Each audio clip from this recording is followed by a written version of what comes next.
আজকে আমি তোমাদের দেখাবো যে নিউক্লিয়াসের চারপাশে ইলেকট্রনগুলো কিভাবে ঘুরছে। এই ব্যাপারটা আমি আজকে তোমাদের দেখাবো। তো প্রথমেই তুমি কি করবা, তোমার ফোনে সরাসরি তুমি গুগল ক্রোমে চলে যাবে, যে গুগল ক্রোম। আচ্ছা, এখানে যে তুমি কি করবা, এখানে তুমি লিখবা যে অ্যাটম, এই যে আমারটা আগেই সার্চ করা ছিল এই জন্য চলে আসছে অ্যাটম অ্যামিনেশন। তোমার যদি লেখা না থাকে তুমি শুধু লিখবা গুগল ক্রোমে যে লিখবা অ্যাটম অ্যামিনেশন, এই যে এইখানে। ওকে, আমি যদি এখানে ক্লিক করি তো এই যে এখানে এইরকম কিছু দেখতে পাবা। দেখো প্রথমেই লেখা আছে, এই যে এখানে প্রথমেই লেখা আছে অ্যাটম অ্যামিনেশন, এর মধ্যে তুমি ঢুকে পারবা। আচ্ছা, ঢোকার পরে এই যে দেখতে পাবা যে এই যে নিউক্লিয়াসের চারপাশে ইলেকট্রনগুলো ঘুরছে। তো এইটা হচ্ছে টাইটানিয়ামের ইলেকট্রনগুলো নিউক্লিয়াসের চারপাশে ঘুরছে। তুমি এই যে নিচে চলে আসবা, নিচে চলে আসলে এখানে দেখতে পাবা যে, আচ্ছা এই ব্যাপারটা একটু দেখি, টাইটানিয়াম লেখা আছে, এখানে তুমি ক্লিক করবা। ক্লিক করলে দেখা পাবে এখানে সব মৌলগুলোর নাম লেখা আছে। তুমি প্রথমে এই যে হাইড্রোজেনটা দেখতে পারো, যে সব প্রথম সবার উপরে লেখা আছে হাইড্রোজেন। হাইড্রোজেনটা দেখতে পারো, এই যে হাইড্রোজেনের ইলেকট্রন দেখো।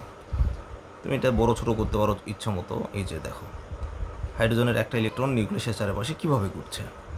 আচ্ছা, এখন তুমি যদি এটাকে হিলিয়ামেরটা দেখতে চাও, এই যে হিলিয়ামের দুইটা ইলেকট্রন নিউক্লিয়াসের চারপাশে কীভাবে ঘুরছে। আচ্ছা, ওকে, হিলিয়াম। এরপর যদি আমরা লিথিয়ামটা দেখি, দেখো লিথিয়াম প্রথম কক্ষপথে কয়টা ইলেকট্রন ঘুরছে? দুইটা। দ্বিতীয় কক্ষপথে একটা। এটা হচ্ছে হিলিয়াম। তারপর যদি আমরা এখানে তুমি ইচ্ছা মতো যেইটা ইচ্ছে সেটা ক্লিক করলে চলে আসবে। আমরা অক্সিজেন একটু দেখি। অক্সিজেন, এই যে দেখো অক্সিজেন প্রথম কক্ষপথে কয়টা? প্রথম কক্ষপথে দুইটা, আর দ্বিতীয় কক্ষপথে হচ্ছে ছয়টা।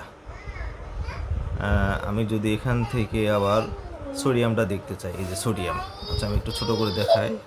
সোডিয়ামটা যদি দেখতে চাই, এই যে দেখো সোডিয়াম, এই যে প্রথম কক্ষপথে ঘুরতেছে দুইটা। প্রথম কক্ষপথে ঘুরতেছে দুইটা, এই যে দেখো প্রথম কক্ষপথে ঘুরতেছে দুইটা, দ্বিতীয় কক্ষপথে ঘুরতেছে আটটা, তৃতীয় কক্ষপথ দেখো এই যে এইটা এই যে তৃতীয় কক্ষপথে ঘুরতেছে একটা। তুমি ইচ্ছা মতো এটা তোমার সাইজ ডিজাইন মতো করে নিতে পারবা।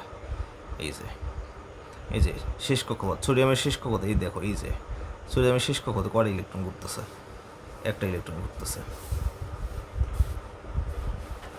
আচ্ছা, আমি যদি শেষ মৌলটা দেখাই, অর্গানেশন, এই যে দেখো অর্গানেশন, কি বিশাল আকৃতি না, ইলেকট্রন তোমার চোখেই ধরবে না। এই যে দেখো ইলেকট্রনগুলো এইভাবেই নিউক্লিয়াসের চারপাশে ঘোরে। তুমি তোমার ফোনে ট্রাই করে ব্যাপারগুলো একটু দেখো, ভালো লাগবে। ধন্যবাদ।